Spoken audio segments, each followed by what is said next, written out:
My guest today is Cait Jacobs, who is the original BookTokker. Yes, Cait literally created that massive TikTok phenomenon that has completely changed the publishing industry. Cait is also the author of a novel slated for next year called Medievally Blonde. In this episode, we talk about what led Cait to post their first video on BookTok, which was then actually just TikTok, and whether they had any idea that it would go viral and blow up the way that it did.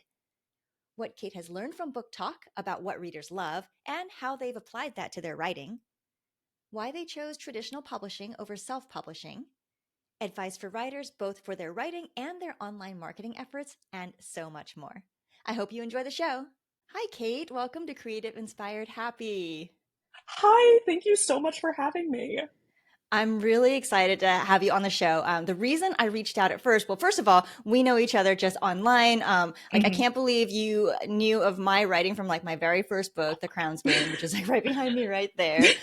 So that, I mean, it's wild because that for me was so long ago. But it's actually such an honor to meet you because you are the original book talker. Like you literally were the first one who started Book Talk. So I want to talk all about that. And you're also a writer, and so you wear these two hats. And I feel Yes. like we're going to have such a great conversation. No, I am so excited. I have been a huge fan of your writing since The Crown's Name. I remember waiting for The Crown's fate. So I am so excited to be talking with you today. Oh my gosh, thank you so much. Okay, so Creative Inspired Happy is also it's an online writing community, and it's also a place for curious readers. So I like to ask our community members whenever I have an upcoming podcast session if they have a question for our guest. And so we do have one for you today. It's from RC Oliver, and this is about you as a book talker. Um, Mhm. Her question is, they say that accidents aren't random, that we put ourselves in positions to be fortunate and to be successful. So what steps were you taking that led up to you launching the very first book talk video? So it really was a combination of a bunch of different things. At the time, I was already a book blogger and was posting a lot on social media about books anyways. I had tried a few different platforms before TikTok, and it was coincidental in the way that I was working in children's libraries and they were talking about this new platform, TikTok, and I wanted to know what they were talking about, so I got on it. But there was definitely a little bit of purpose in what I was doing in the sense I was like, well, there's no one really here talking about books. I saw that niche that wasn't filled at all. So I was like, it doesn't hurt to try. I didn't expect much from it, but I definitely wanted to put myself out there in that space and just see what would come of it and just throw it at the wall, see what sticks. And I was very surprised when it actually did stick.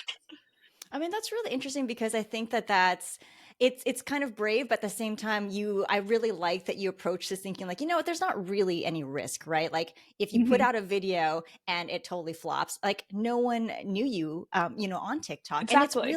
it's hard to think about that now because Book Talk is huge. Like, can you believe that you actually started this incredible worldwide phenomenon that has driven an increase in book sales? Like, if you had known that to start, would you have done it? I probably wouldn't have. It's so surreal. Well, I say that. I would have wanted it to exist, but I definitely wouldn't have I would have been too scared to do it at that Yeah. point. I have so much social anxiety. So when I was like posting stuff on my blog for like a few thousand people to read, it was a little bit more bearable. Even that was a lot for me. So when I was posting it on TikTok and thinking no one would see it, I remember before I went viral, I had just celebrated reaching 100 followers. And then I posted the video that would get me 10,000 followers in a week and then eventually grow more and more. If I knew that was going to happen, I probably would have been too scared to post that video. It would have been way too intimidating for me. So I am kind of lucky in the sense that I thought I was just screaming into the void. So that way, when the void screamed back, it it was a surprise, but it was already done. I couldn't stop it.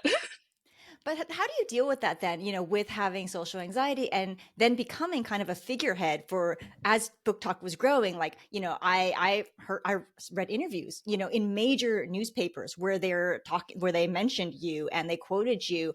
And was it weird? Did you become like a mentor to people? I'm sure people looked up to you. People were probably looking through all your content and trying to copy it. It was definitely strange for me. My mindset was and it's a mindset I still kind of have now where like I am going to see how long this lasts and see how far it can take me and enjoy it while it lasts because I know social media is never permanent. And that was kind of comforting to me at the time where I'm like, you know what? This is a lot and overwhelming right now, but it won't always be. And like, I'll miss it at one point. So let's just try to vibe and enjoy it right now. But it was definitely very stressful. I am someone who cares very deeply about mental health. So I was putting in a lot of effort to try to make sure that I was still taking care of my mental health during all of that.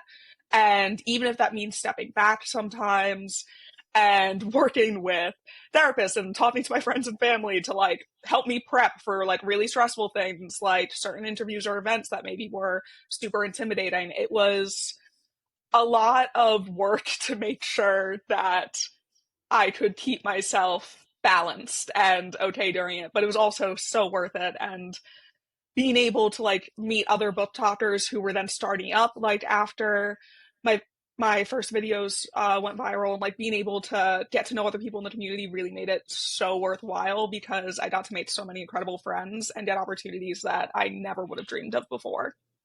Yeah, I mean that's amazing because really when you think about being a reader, it can be such an isolating thing, just like being a writer as Yeah. well. And so Mm-hmm. I do think there's a lot of reasons why writers and introverts kind of dislike social media, but I do also think that this shows like the benefits of it, right? Like you can Yeah, connect and you can have a community whereas otherwise you might have been exactly. by yourself. It really, yeah, it makes it such a community thing. And it's just, there's been so many like fun moments because of it. And it I think it's something that even though like so many readers and writers, we all just want to hide in our rooms and not talk to anyone sometimes, it can really be so rewarding. Okay, so you are known as a book talker, as a reader, but you are also a writer. You have a book coming Mhm. out. So I want to talk about the book, but first I would love to hear, have you always been a writer and what is your journey from writing for yourself maybe to actually having a book coming out? And then also where does that fit in the timeline of like your book blogging and then book talk?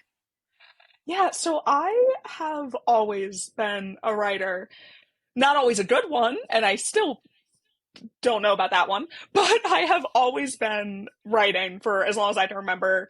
I remember being in like elementary school and trying to write novels. They were a mess, but we tried. And so every year I would actually try to write a book and then would go back and try edit it. And it wasn't until I wrote Medievally Blonde back in 2018 that I finally wrote something that I was like, oh, this might be something worthwhile pursuing. I always dreamed of getting traditionally published and publishing, but I thought it was like a far off dream. And that was the first time I actually wrote something where I was like, maybe this one will have a chance. And but I always considered my writing kind of separate from my life as a reader and a book blogger. Being a reader and a book blogger did help me to learn more about the craft of writing. And as I was reviewing books, I was becoming more critical of writing and being able to understand nuances a little bit more. And I think it's definitely helped me in that sense. But I tried to keep the two areas a little bit separate.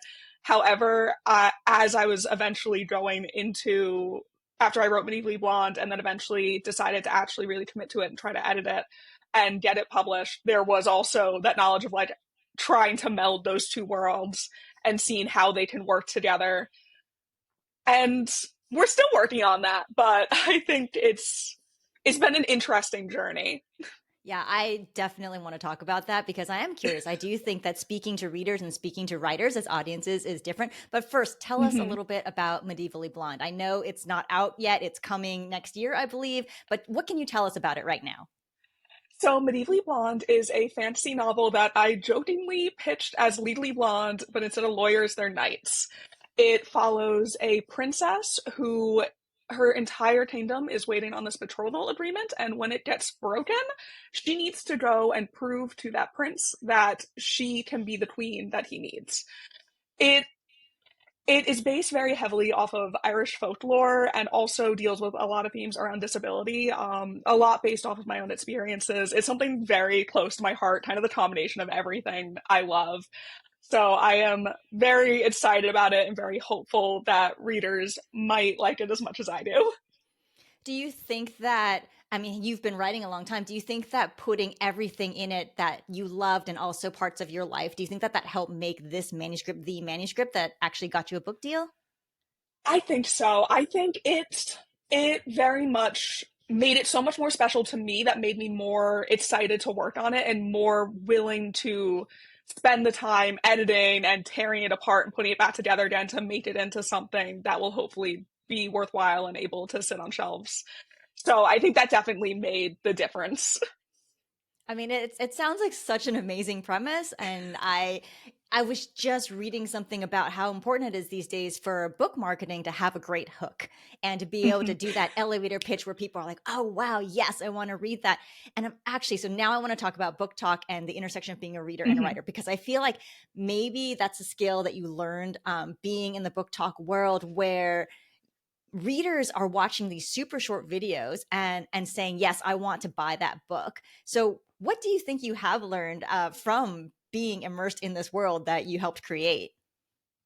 Yeah, I think there's been a few different things I picked up on that I've really tried to pay attention to when it comes to my own writing. And being able to figure out that quick pitch is Mm-hmm. something that has been a skill that's taken me a while to develop, because I would have to, in videos when I'd be recommending books, you would only have so much screen to describe the book, or only so much time to verbally describe the book.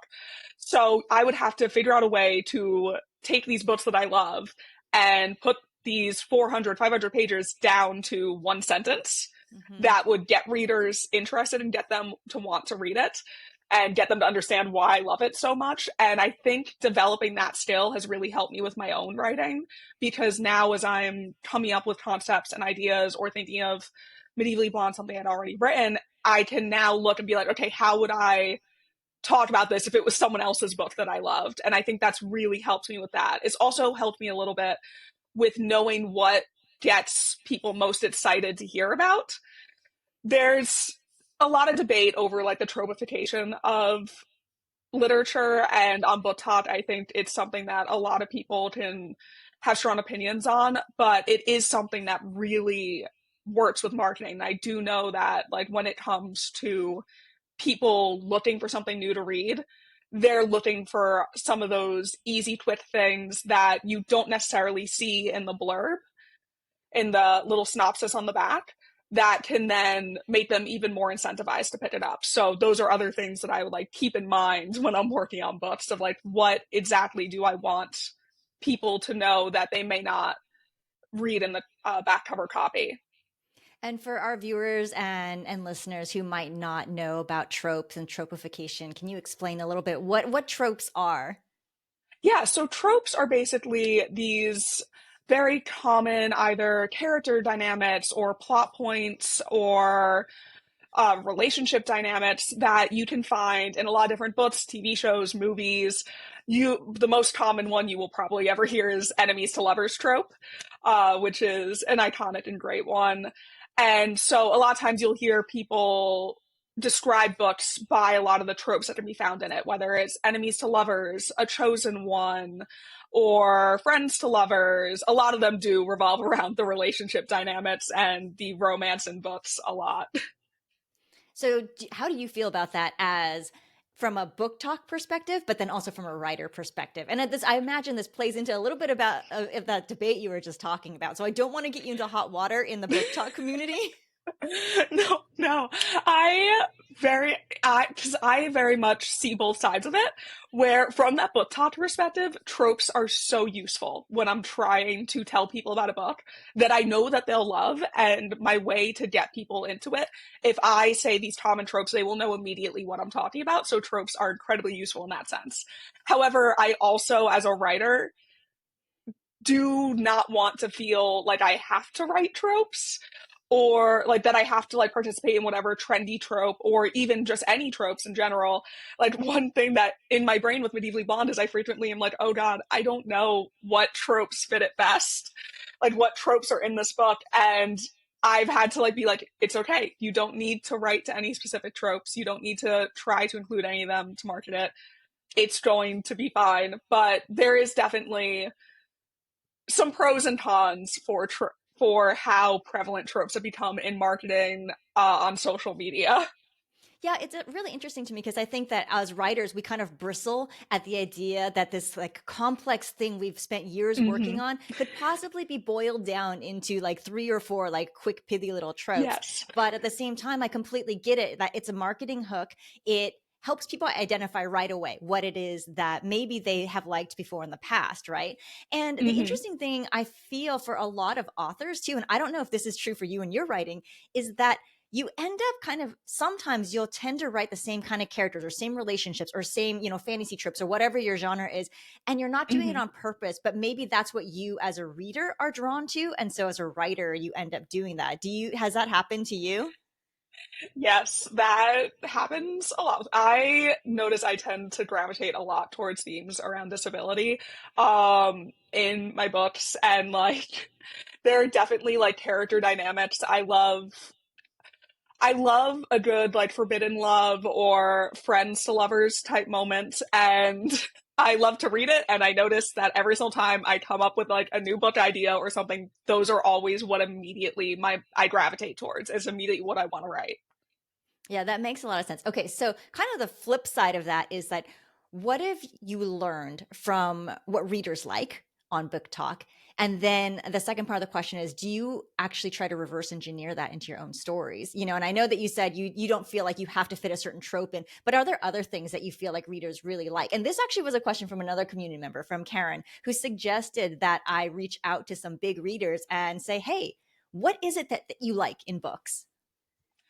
So yeah, I think there's the one challenge with that is I always try to pay attention to what readers are really keyed into and liking, trying to be able to provide those books through recommendations online. And the one challenge is that whenever you try to focus on what people are really excited about in that moment, it's going to change in like a couple months.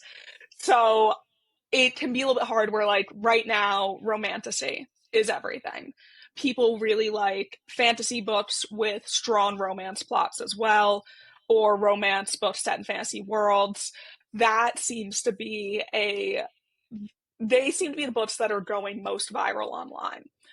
And that is something that I like am aware of as someone who likes to write fantasy and also loves romance. That in my brain, I'm just like, okay, maybe I can up the romance subplots a little bit, and that will make readers happy, and it'll also make me happy because I love it.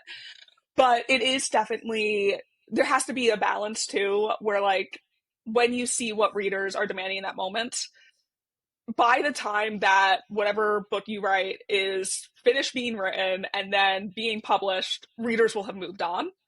So romantasy may be popular right now, but let's say you start a romantasy right now, it may not be on shelves until at least 2026, 2027. So people will probably have moved on by that point. So it's kind of interesting that way of I think it's fun to pay attention to it, but it's something that I try not to take to heart with my writing. I recommend people don't take it to heart too much because while this may be the it thing, it won't be the it thing forever. Right. And if you're not writing what you actually enjoy and you're just chasing a Hmm. trend, I mean, for me, what's the Exactly. point, really? Exactly. Yeah, no, that's it's kind of been a thing in my head too, because like as I look, as romantasy is really popular right now, and I love romantasy, and my brain is immediately going to, okay, people are gonna move on from romantasy really soon, but I still want to write it, so I'm also of the mindset of being like, okay, we're just gonna have to accept that like I want to write it, and people may move on, but there will still be some readers who will like it, even whenever whatever books I work on next will come out, and you just have to write what you care about most. Yeah, I agree. And I have a question for you actually about we're both traditionally published, or your book is about to be traditionally published. Hmm. And like you said, that takes longer. You might get a Hmm. contract and then you have to edit. And then, like, it's just a much longer time frame. It can take 2 years or more sometimes to get a book onto the shelf because of the editing process and then all the interior Hmm. design, the copy editing, the marketing, publicity.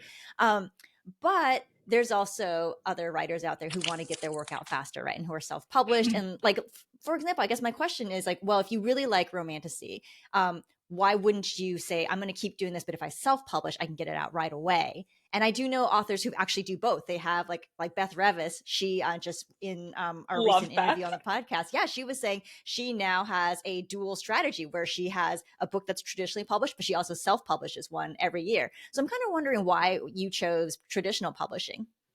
So for me, it was just about not having to do everything myself. I recognize that with everything that I do in my personal life and with social media and then also doing writing, I can burn myself out very quickly. And I love to commit to things 110%. But with my mental and physical health, sometimes I need to step back. So it was very much a case of while I would love to have more control and being able to really capitalize on moments through self publishing and being able to get my books out possibly faster and really have that control over it, it would have probably been a little bit harder for me physically and mentally to have to do all that. It would have been so much work that I don't know if I would have been the best at. I can write, but I don't know if I can figure out cover stuff that well. I don't know how well I would do at making sure it's formatted the best it can be. And while I know a little bit of marketing from the social media side, I don't want to be the only person responsible for marketing that book. So it was very much a choice of it wasn't the best for my lifestyle, but it is something that hope I do consider one day when I'm in a place where I can commit the time that it would need. It's something I am fascinated by and would love to explore as well. Oh, I really, really love that. I appreciate that. You're thinking about like your life as a whole, right? And the balance. Mm-hmm. And I think sometimes it's pretty easy to chase. For me, I'm tempted. Sometimes I'm like, oh, well, Yeah. self-publishing. Like I get stuff out faster and like I'm good at Mm-hmm. doing all sorts of things. But then when I think about like how long it takes me to write and then like that I want to spend time doing this podcast and, working on my Substack and the newsletter and the writing community, then I realize, okay, maybe I can't do all those things. So I think that's like incredibly self-aware and healthy. And I don't know, it takes a little bit of courage to like say, you know what, I'm not going to do that thing that everyone else is saying is like the hot thing to do, and I'm going to go this Mm-hmm. other way. I really love that. Yeah, no, I am I like to be very aware of where my weaknesses are. And I Mhm. know that with where my weaknesses are, it probably wouldn't be the best fit for me. Yeah, but when you're aware of that, then it makes your strengths Exactly. be able to shine more, right? Because you can give the time and Exactly. the focus onto those parts of your personality and like, your career. Yeah, it's so important to like be aware of those things in order to lead like a happy, fulfilling life. Yeah, I love that. All right. So, one thing you mentioned was trying to figure out how to talk to writers versus readers. So, you're on TikTok, but you're also on Instagram. Are you still blogging? Mhm. Are you on YouTube? And how has that shift? How is that going to try to like change your audience or address the audience? Because the algorithm is sometimes it can get really easily confused, even though we're like, but it's all books. It is so strange trying to manage those two sides of my life and manage those two sides of my audience. Because, yeah, the algorithm gets so confused by it sometimes. And I've just kind of accepted that when it comes to the algorithm, there is so little you can control.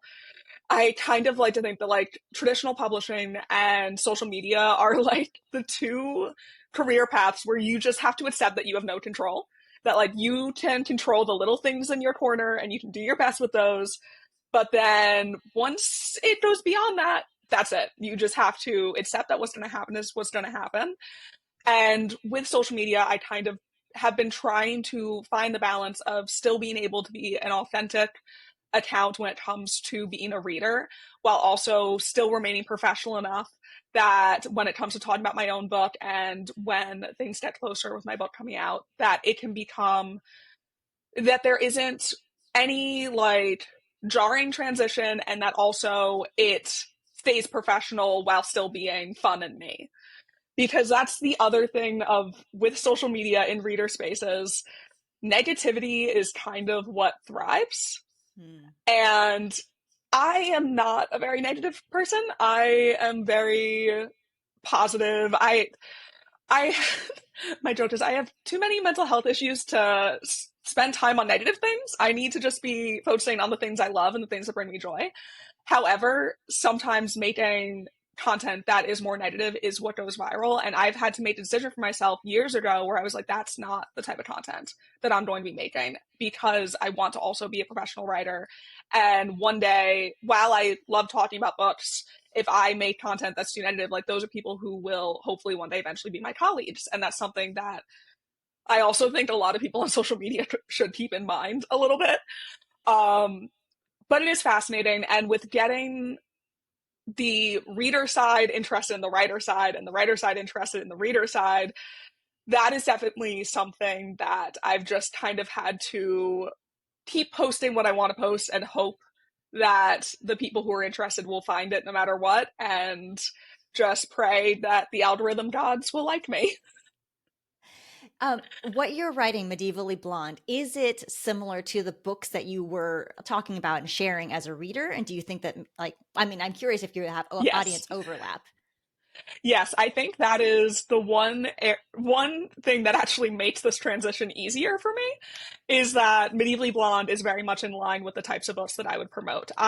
When it comes to talking about books online, I love talking about romance, I love talking about fantasy, I love YA, adult, new adult, and I also love books that deal with queer characters and deal with disabled characters, which Medievally Blonde deals with both. So it very much is in line with the books that I would already be promoting. So thankfully for my reader audience who is there for the recommendations, it isn't too surprising for them, and it's hopefully in line with what they'd want to read anyways. So I'm actually curious. It used to be that social media could help really move books with pre-orders and that sort of thing. Mm-hmm. And I've heard that that's not true anymore. But have you had experience with that with your own book, with trying to get people to pre-order it, or is it really, or your experience, is it more kind of like, we're just going to wait until it's actually out and available?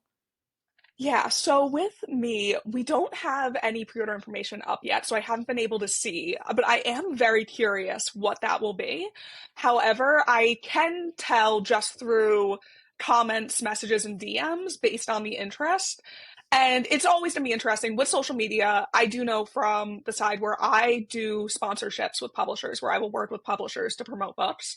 And I do know based on doing those sponsorships that you are lucky if you get a quarter of the people who watch the video to actually go and click on the link. And then once they click on the link, who knows how many will actually buy it. So it's something that you always have to be aware of when you're doing social media. You're not going to get a lot of return on investment, especially initially, and you're really only going to see anything significant when there's super viral videos that are happening. It's really just about fostering that community and hopefully building that word of mouth. And I think that's really where you will see more, any bit of change or difference or moving of books. Yeah, I've actually, so many writers will say, do I even need to be on social media? What's the point? And and many of my author friends, we feel like, well, any individual post in general, it doesn't move the needle for sales, right? And Mm-hmm. so I think for me, I've had to shift my mindset so that it's not like, what, I'm so on social media for a return on investment. It's not about ROI. It's not about Mm-hmm. individual sales. And it's the same thing when you go and do book events at a bookstore. It's not like, hey, I showed up and you're like, oh, I only sold 3 books. It's really kind of about, like you said, it's building that community and that awareness. Yeah. But like, I don't know, what's your take on it now that you're shifting from like one to the other? Do you feel like, and I know your book isn't out yet, but like, what's your initial feel about being an author now on social media? It's so fun. Like this is a lifelong dream of mine, so it's been so fun for me to explore this side of myself with social media. And it's been really fun to have my community be so accepting of it. I really love, like you were talking about how social media with the community aspect, and that is my favorite part of it. That is what brings me the most joy. I love doing live streams and seeing the familiar usernames pop up and having these conversations with these people that I've now seen on there for years. It's really the most rewarding part of it. And then to be able to talk with them about writing, which is something that's always been so personal to me and something that I never really shared beyond myself or maybe the few people that I'm closest with, has been so terrifying but fun. It has been nerve-wracking but amazing, and it is really heartwarming to see the support that's out there with it. Yeah, that's so wonderful to hear that like your followers and just in general the book talk community has been so excited for you to shift from being reader Cait to writer Cait, even though you've known forever that you are also writer Cait, right? But like Yeah. stepping into public and saying, "Hey, this is me. I'm going to be an author." I think that's a really big deal. So I'm really excited for you. You know, it's been truly surreal, and I'm just so lucky for the little community I've built and how just kind and amazing they are. Yeah, I really am so happy for you. And then you've built a great community around, your own work on social media. Where do you go to find community of writers? Like, where do you find the best writing advice, or like, or is it craft books? Like, what are your resources? So for me, it's been a lot of the people that I've met over my time, like through my time on social media. I have been able to meet so many amazing authors, and I am so lucky to be able to call them friends now, that they have been incredible, like support for me and giving me incredible advice and helping me with everything.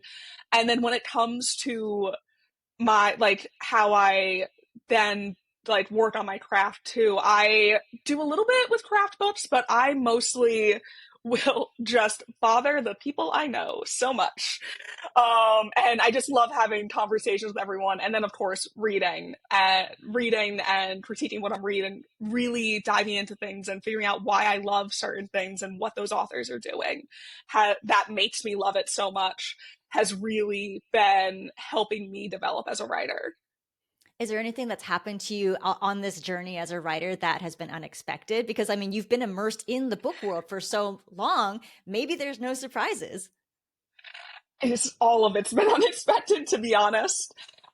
Just every single like person that I've been able to meet, there are so like, well, we talked about how I have loved your book since the Crowns game. So like doing this was something I never would have expected. And there's so many other amazing people I've been able to meet.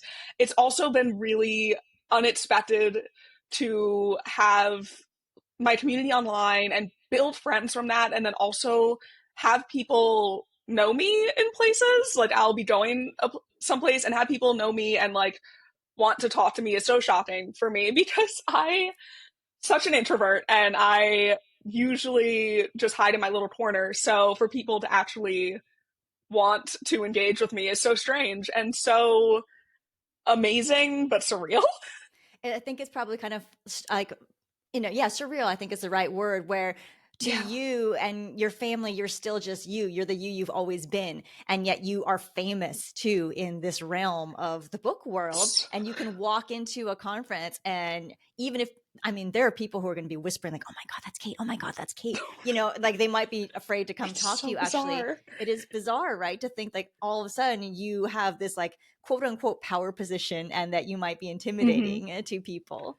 So yeah. That the part where people just I have had people tell me that they were intimidated or nervous to talk to me, and the meanwhile like I'm there like shaking just being around people in general. And it's so strange to me. I There's also though like I joke with my followers where I'm like, if you see me somewhere and you know me, please say hi because I'm probably scared and I'm going to cling to you. um like if I'm at an event and you see me, I probably don't know anyone there, so say hello to me so we can be friends, so then I know someone. But it's definitely surreal, and that took me the most by surprise. I thought I would just be shouting in my little corner, and it wouldn't go beyond that. And I was very shocked to see that it had. I wanted to ask you, okay, two questions. The first one is if you have any advice for writers related to writing or social media, anything that you would like to share. And then at the end, I want you to tell us where everyone can find you online.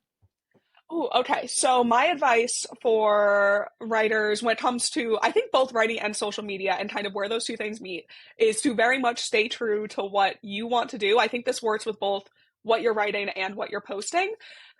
You will find an audience no matter what you're doing. There will be people who will want to read it. It may not be as big as if you're writing the trendy thing or if you're posting what's trending right now.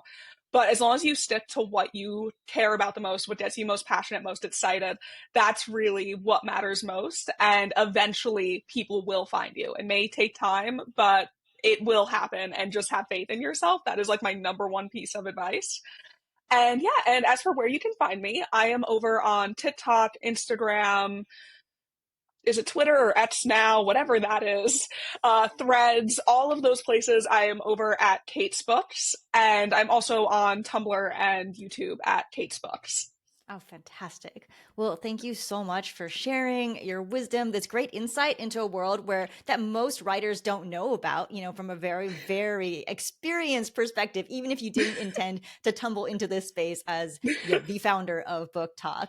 I'm so excited for Medievally Blonde, and I can't wait to Thank hear more you. details about it. Thank you. Want more writing advice and career insight? Join thousands for free at creativeinspiredhappy.com to go behind the scenes with best-selling authors and get access to our book club for writers, creativity challenges, and more. I can't wait to see you there.